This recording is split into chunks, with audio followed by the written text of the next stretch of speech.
오늘은 수도권과 강원지방에 대해서 공부하도록 하겠습니다. 수도권은 크게 3개의 지역을 합쳐서 수도권이라고 불리는데요. 서울특별시, 인천광역시, 경기도 이 3곳을 합쳐서 수도권이라고 부릅니다. 그래서 수도권은 인구, 경제력, 정치, 행정, 교육, 교통 등등 합쳤을 때 우리나라에서 집중도가 높은 편이라고 볼 수가 있죠. 서울은 중심지 역할, 인천은 국제공항, 인천 항구, 경기도는 수도권에서 면적도 넓고 가장 넓고 인구도 많고 그리고 서울의 그 중심지의 기능을 영향을 받는 이런 배후지 역할을 담당하기도 합니다.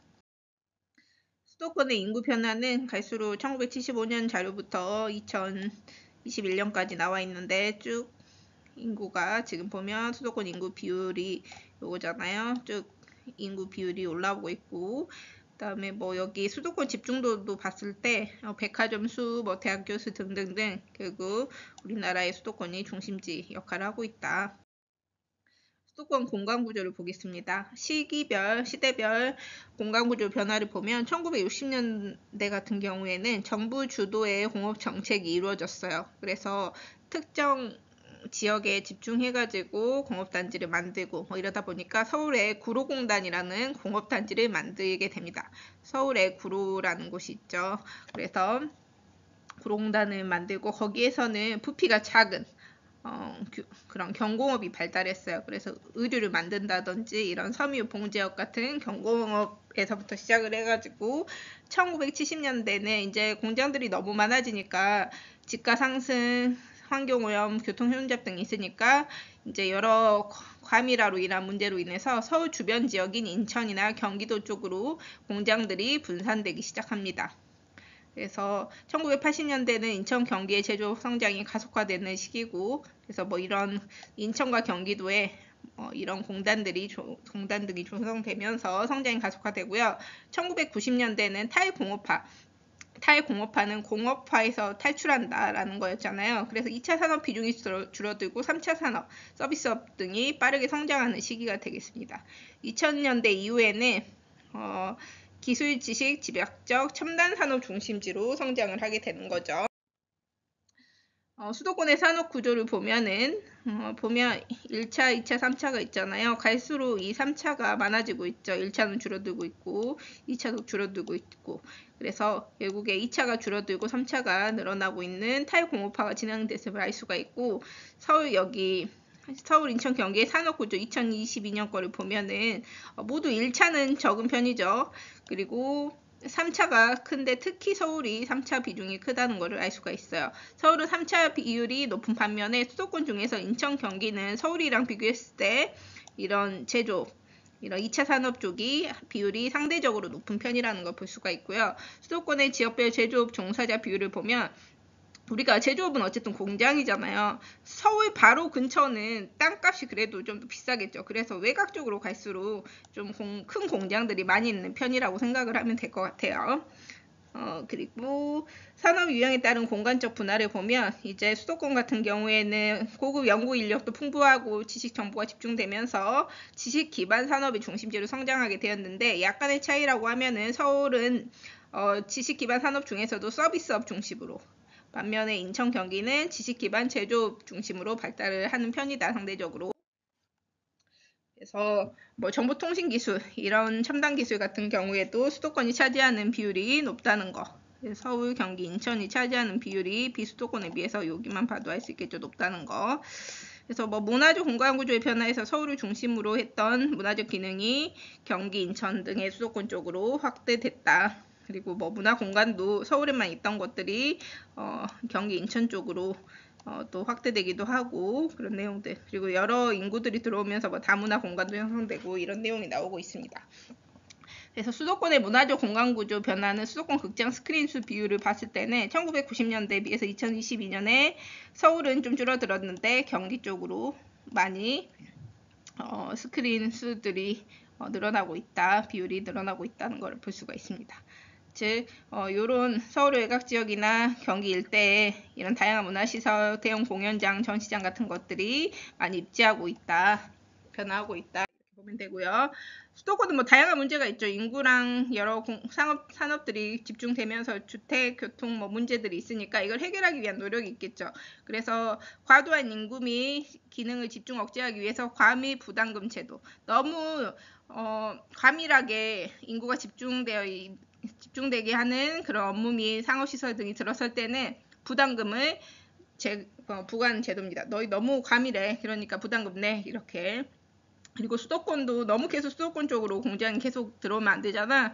그래서 수도권 공장 면적의 총량을 설정을 하고 그 기준을 초과할 경우에는 제한한다. 이런 제도를 만들었죠.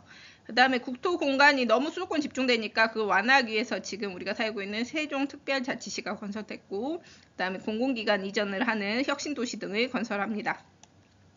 그리고 수도권 내에서도 같은 수도권이지만 어떤 곳은 더 잘 발전하고 어떤 건 덜 발전하고 뭐 이렇다 보니까 다양한 핵을 만드는 거야. 특정 지역만 중점적으로 하는 게 아니고 다양한 핵, 중심이 될 수 있는 곳들을 만들어 가지고 서로 연계될 수 있도록 하게 됩니다. 그래서 수도권을 정비하게 되는데 권역을 한 3가지로 나뉘어요. 서울을 중심으로 해가지고 과밀 억제 권역. 그래서 집중돼 가지고 인구 산업 집중돼서 뭐 이런 인구 산업 이전 및 정비가 필요한 지역. 그다음 성장 관리 구역. 여기 성장 관리 구역 같은 경우에는 과밀 억제 권역으로부터 인구 산업 유치하고 산업 및 도시 개발에 적정한 관리가 필요한 지역이다. 그다음 마지막 자연 보전 권역. 여기는 자연환경 보전이 필요한 권역. 그래서 그 한강 쪽이 지나가는 그런 쪽이라고 보면 되겠습니다. 그래서 4차 수도권 정비 계획은 그냥 쓱 보고요.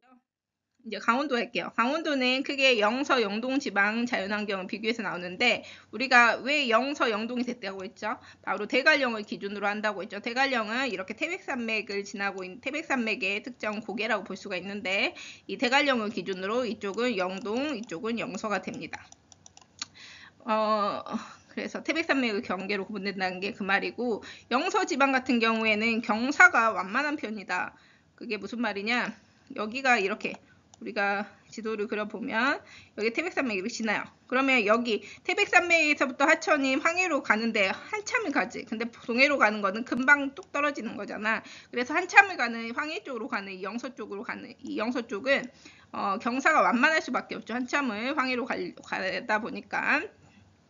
그 다음에 한강 유역 쪽에는 침식분지 뭐였죠? 침식분지. 이게 분지라고 했죠. 이쪽은 편마, 이쪽은 화강암. 암석의 차별적 침식에 의해서 어떤 건 깎이고 어떤 건 안 깎이고. 그래서 강한 편마암은 살아남고 상대적으로 약한 화강암은 깎여가지고 이런 형태를 지닌다고 했죠. 이게 바로 침식 분지라고 했었습니다. 춘천 원주 등의 도시가 분포하고요. 영서지방에는. 그 다음에 영서는 지금 보면 여기면 내륙이죠. 그래서 내륙에 위치하니까 이 동쪽. 영동은 주변에 바다도 있고 하다 보니까 영서가 상대적으로 더 내륙의 특성을 띌 수밖에 없죠. 그래서 내륙의 특성을 띈다. 기온의 연교차가 영동보다 클 수밖에 없죠. 내륙으로 갈수록 기온의 연교차는 크니까. 그 다음에 그림이 좀 갈수록 이상해지는데 이렇게 태백산맥이 지나요. 그러면 여름철에 남서풍이 불어. 그럼 어디에 비를 뿌리겠죠? 이쪽. 영서 쪽에 비를 뿌리겠죠. 이거를 바로 우리가 지형성 강수라고 했어요. 영동 지방 같은 경우에는 바로 이 태백산맥을 기점으로 해가지고 바로 이제 하천 여기까지밖에 안 가서 이제 바다를 만나죠. 그래서 극경사야. 그래서 극경사 산지와 좁은 해안 평야가 있고 그래도 강릉, 속초 등의 도시는 분포하고요. 여기는 겨울이 온화한 편인데 왜? 태백산맥이 북서풍을 막아줘. 겨울철. 그 다음에 옆에 수심이 깊은 동해가 있어요. 그래서 겨울이 온화할 수밖에 없죠. 그 다음에 또 하나 우리 강릉 배웠던 거 기억날 거예요. 강릉 같은 경우에는 왜 눈이 많이 온다고? 북동풍이 불 때 이쪽에다가 지형성 강수 해가지고 이쪽에 눈을 많이 뿌린다라고 했었습니다. 그러면 이런 그래프를 보고 한번 또 비교를 해볼게요. 한 곳은 영동에 있는 강릉, 한 곳은 영서에 있는 춘천 이렇게 비교를 해놨네요. 그러면 춘천은 여기서부터 여기까지 이 정도, 강릉은 여기서부터 여기까지 이렇게. 지금 보니까 춘천이 연교차가 크네요. 결국 왜? 여긴 내륙이잖아. 그래서 연교차도 크고요. 치안의 평균 기온도 춘천은 여기 영하권 내려가 있지. 왜? 더 내륙이니까. 바다의 영향을 받을수록 치안의 평균 기온은 그래도 더 바다가 덜 빨리 식은다고 했었죠. 그래서 겨울에 놀러 가면 바다 쪽이 좀 더 따뜻하다고 했었습니다. 그리고 겨울 강수량은 아까 눈이 많이 오는 강릉 이렇게 북동풍이 불면 이쪽을 때리다 보니까 이쪽에 눈을 뿌리겠죠. 그 다음에 대관령이 여기 있는데요. 대관령은 왜 기온이 주변보다 낮아? 엄청 높은 곳에 있잖아. 해발고도 때문이에요. 해발고도가 높아. 산으로 갈수록 우리가 위쪽으로 갈수록 추워지잖아. 그래서 연평균 기온이 낮은 거예요. 대신에 장점도 있죠. 대관령은 높은 곳에 있는 평평한 고위평탄면들이 있기 때문에 여름에 서늘한 기후를 이용해가지고 고랭지 농업이나 그 다음에 서늘한 기후가 있다 보니까 목초가 조성되기가 쉬워서 그 목초를 뜯어먹는 이런 가축을 키울 수가 있죠. 목축업 등이 이루어진다. 그래서 영동 지방 인문 환경은 영서는 상대적으로 여기 태백산맥 기준으로 영서 쪽은 경기도랑 가깝잖아. 그래서 수도권과 비슷한 방언을 사용한다. 그래도 그 다음에 영동 같은 경우에는 이쪽 가까운 북부 해안 지방, 경상북도 동해안 쪽이랑 교류가 활발할 수밖에 없겠죠. 그래서 이쪽에서는 이들 지역이랑 비슷한 방언 같은 걸 사용한다. 결국에는 자연 환경에 영향을 받아가지고 인문 환경도 어느 정도 영향을 많이 받는다라고 보면 되겠습니다.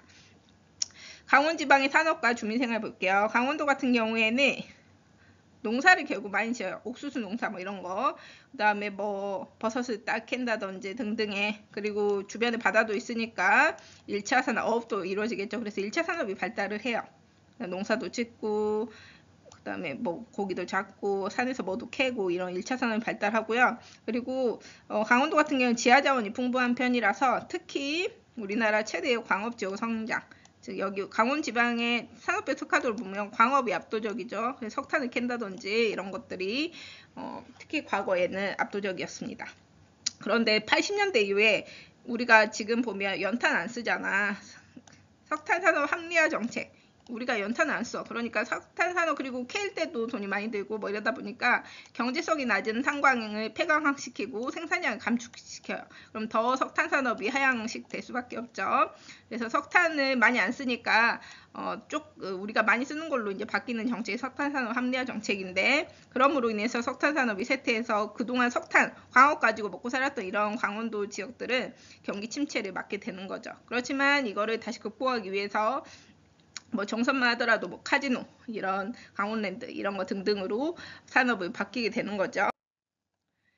그래서 강원도 태백 같은 경우에는 광업으로 거기 태백에 사는 사람들 중에서 광업으로 압도적으로 많이 먹고 살았어. 근데 지금은 지금 이게 1986년이고 이게 2021년에 절반 이상이 서비스업으로 먹고 살고 있다. 즉 광업으로 먹고 살던 2차 산업 중심에서 이제 3차 산업 중심으로 변화했고요.